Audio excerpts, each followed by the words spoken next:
Assalamualaikum warahmatullahi wabarakatuh. Nama saya Andika Mardika, NIM 1924 nama dari kelas Data Mining. Kali ini saya akan mempresentasikan tugas modul 6 Data Mining. Seperti biasa, yang pertama kita harus mengimport library yang kita butuhkan dulu. Di sini saya mengimport pandas dan saya namanya jadi PD, kemudian matplotlib saya mengimport pyplot dan saya namanya jadi plt, kemudian dari sklearn cluster saya mengimport k-means, kemudian sklearn preprocessing saya mengimport min-max scaler. Nah, di sini saya juga memasukkan matplotlib inline supaya grafiknya nanti bisa dimunculin tepat di bawah selnya. Kemudian saya mengimport CSV-nya, yaitu iris.csv. Kemudian di sini saya jadikan data frame. Kemudian saya print head-nya 5 ke atas. Oke, kemudian seperti ini datanya. Lalu saya membuat function untuk menormalisasikannya. Di sini saya bikin function scalar dengan parameter df dan features. df ini untuk data frame-nya, kemudian features ini untuk feature mana saja yang mau dinormalisasikan. Di sini saya bikin min-max scalar-nya, saya masukkan ke dalam variable scalar. Kemudian saya looping dari features ini. Saya looping, kemudian saya fit di tiap features-nya. Kemudian saya transform juga, saya masukkan ke dalam data frame-nya. Setelah itu saya return data frame-nya.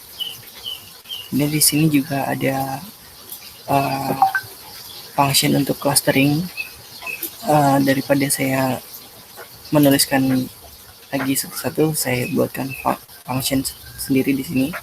Jadi nanti clustering sekaligus menampilkan plottingnya.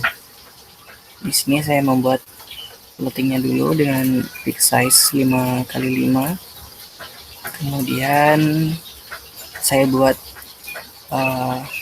column cluster di dalam data frame yang isinya itu hasil dari prediksinya. Kemudian saya bikin juga colornya.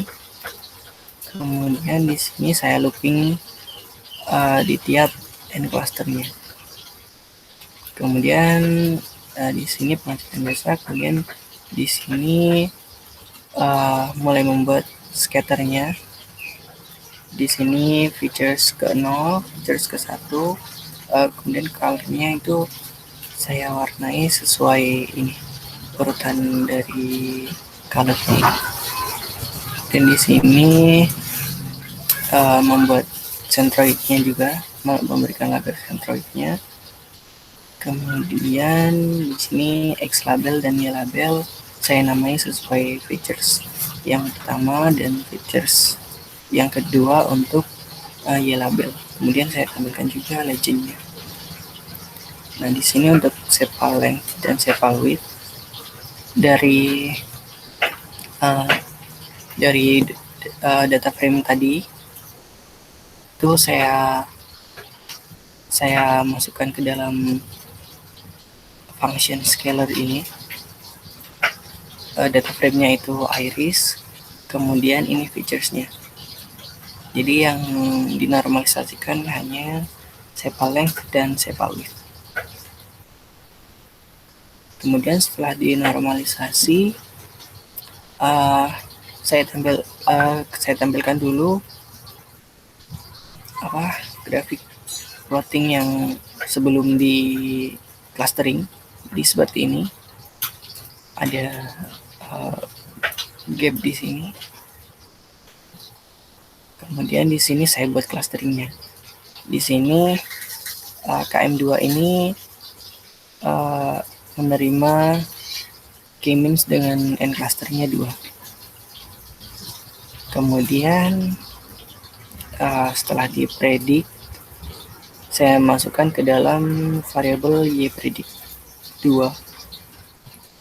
Begitu juga seterusnya yang klasternya 3 dan 4. Kemudian saya tampilkan klasternya. Di sini menggunakan function cluster tadi.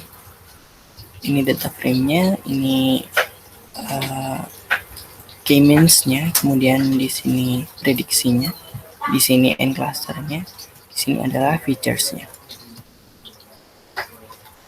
Kemudian seperti ini hasilnya. Nah, dari hasil clustering ini, menurut saya yang paling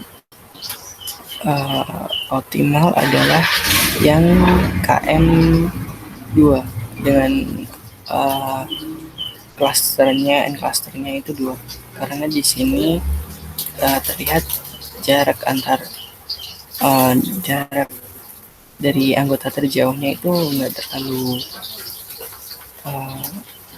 terlalu berat sebelah atau di pinggir sini atau di pinggir sini, kelasnya jadi tepat di tengah, dan di sini juga tepat di tengah.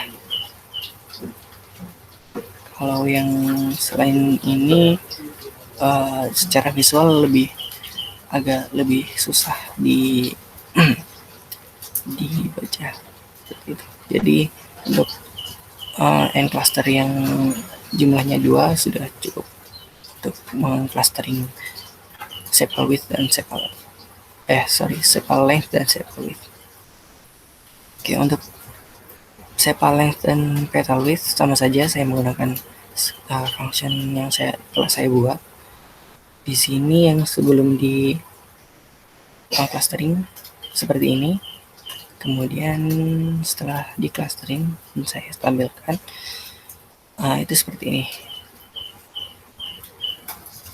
Oke. Dan menurut saya yang paling bagus adalah yang ini, yang n clusternya adalah 3. Karena kalau yang satu di sini jumlahnya tidak seimbang antara yang cluster yang biru dengan yang hijau. Banyak yang hijau dan di sini persebarannya cukup banyak. Untuk yang 3 ini yang cukup merata, jadi di sini tidak terlalu jauh jaraknya untuk setiap centroidnya, seperti itu.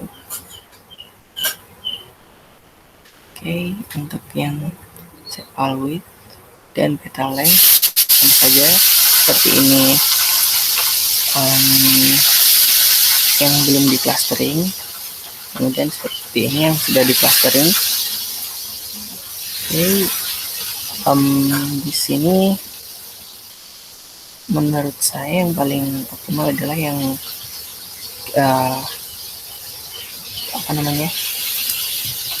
yang clusternya adalah 3 juga, karena yang pertama juga yang paling tidak seimbang antara yang biru dengan yang hijau. Kemudian untuk yang ini yang dengan n cluster 4, di sini terdapat data yang pencilannya jauh, tetapi centroidnya berada di sini di pinggir. Jadi yang paling bagus adalah yang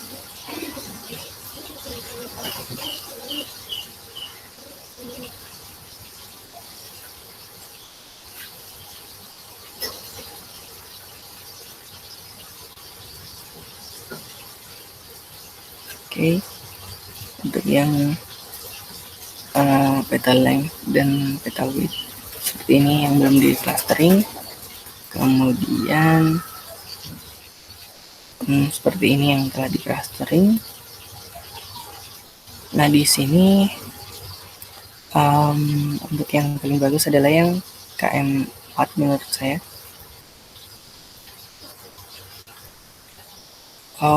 Karena di sini jumlahnya tidak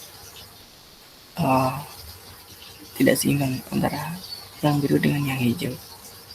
Tapi di sini kalau yang ini sedikit lebih seimbang. Dan centroidnya juga di tengah-tengah seperti ini.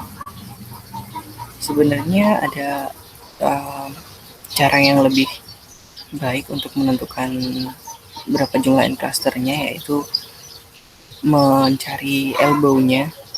Jadi mencari elbow-nya kemudian ditampilkan grafiknya, inersia yang turun tidak terlalu drastis itu yang mana kemudian bisa dimasukkan ke dalam encluster seperti itu. Oke, itu saja. Terima kasih. Assalamualaikum warahmatullahi wabarakatuh.